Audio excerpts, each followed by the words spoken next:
Hi சொந்தங்களே, வணக்கம். எப்படி இருக்கீங்க? எல்லோரும் காப்பி குடிச்சிட்டிங்களா?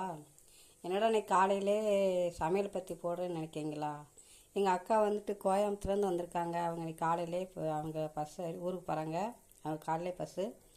அதனால் அவங்களுக்காக நான் தக்காளி சாதம் ரெடி பண்ணிகிட்ருக்கேன். இங்கே பாருங்கள், தேவையான பொருள்: இஞ்சி பூண்டு பேஸ்ட் வச்சுருக்கேன், பல்லாரி ஒரு அரை பல்லாரி தான் வெட்டி வச்சுருக்கேன், ஏன்னா கொஞ்சமாக தான் கலர போகிறேன்.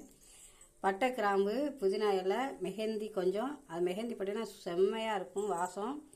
இதில் வந்துட்டு மல்லிப்பொடி, மஞ்சப்பொடி, வத்தப்பொடி, அப்புறம் வந்துட்டு சோம்பு பொடி, தக்காளி பேஸ்ட் பண்ணி வச்சுருக்கேன் பாருங்க. இந்த மாதிரி பேஸ்ட் பண்ணி தான் இன்றைக்கி தக்காளி சாதம் பண்ண போகிறேன். பாருங்க, எண்ணெய் காய வச்சுருக்கேன். ஃபஸ்ட்டு நான் வந்து ஒரு அரை ஸ்பூன் தான் கடுகு போடுறேன்.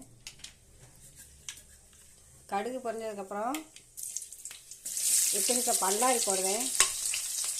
பல்லாரி போட்டு நல்லா ஃப்ரை பண்ணிக்கணும். பட்டை, கிராம்பு, பெரிய உள்ளி போட்டு நல்லா வதக்கி கொஞ்சம் நிறம் அரிச்சு பாருங்கள். அதோட கொஞ்சம் இஞ்சி பேஸ்ட் போட்டுக்கிறேன்.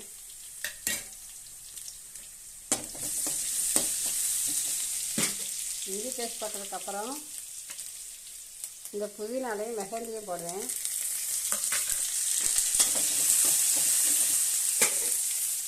அப்புறம் நான் இந்த பொடியெல்லாம் சொன்னல, அதெல்லாம் மொத்தமாக சேர்த்துக்கிறேன்.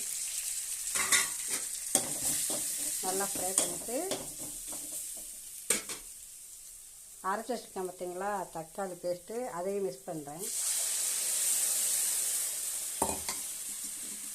இதோட கொஞ்சமாக தேவையான அளவு உப்பு போட்டு இந்த பச்சை வாசனை போகிற அளவுக்கு சுண்டி வரட்டும். நல்லா பச்சை வாசனை போய் இங்கே பாருங்க, பேஸ்ட் மாதிரி ஆயிடுச்சு. நான் ஏற்கனவே சாதம் ரெடி பண்ணி வச்சுருக்கேன். இங்கே பாருங்க, இந்த சாதம் போட்டு நான் இப்போ கிளற போகிறேன்.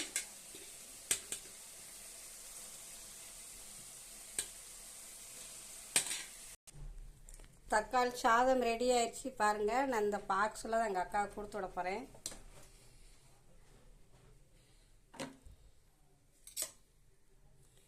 பாருங்கள் எப்படி இருக்குன்னு பாருங்கள். பார்த்துட்டு எனக்கு லைக் பண்ணுங்கள், ஷேர் பண்ணுங்கள், கமெண்ட் பண்ணுங்கள், மறக்காமல் சப்ஸ்கிரைப் பண்ணி விடுங்க. பாய். மறுபடியும் ஒரு வீடியோவில் சந்திக்கிறேன். உங்கள் மதி.